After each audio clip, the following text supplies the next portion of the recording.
My wedding dress had a secret pocket. What I found inside crushed me. I always said I didn't care if my dress had fancy fabric, shiny beads, or a long tail. The only thing I truly wanted was for it to have pockets. Sounds dumb, right? But something about putting my hands into those hidden spots made me feel calm, safe, like I could hold on to a little piece of myself in the middle of a stressful and beautiful day meant everything. When I found my dress, it felt like fate. Ivory silk, delicate cap sleeves, and yes, pockets.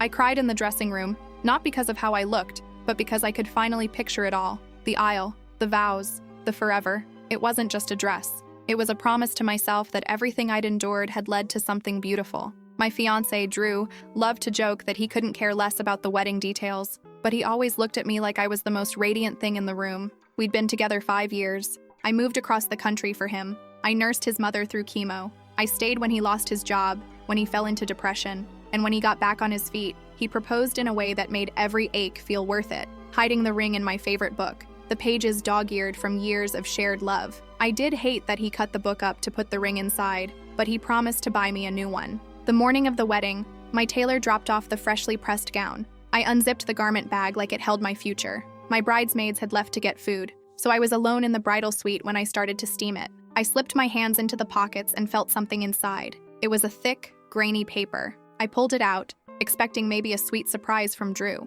My heart actually leapt. Was this another hidden message? Another ring in a book moment? It was a sonogram, and scrawled on the back, in hurried handwriting was, "I'm sorry. I thought you deserved to know. He doesn't even know I'm keeping it." No signature, no explanation. I stared at the black and white blur. My stomach dropped. I didn't scream. I didn't faint. I just stood there, slowly suffocating. I thought about every night he came home late and blamed traffic. Every work trip I hadn't questioned. Every time he said he wasn't ready for kids yet, and how I swallowed my hurt. I sat on the edge of the hotel bed. I read the note again and again, each time, hoping the words might change. They didn't. So I got up, zipped the dress back into the bag, and placed the photo inside, tucked into the folds of silk like a secret burial. I walked out of the hotel, still wearing the same flats I'd bought for dancing. Drew texted me later, asking where I was. I just replied, "Check the pocket in my wedding dress." It was hours later by the time I got a reply from him begging me to trust him and come back. He never denied anything, and I never replied.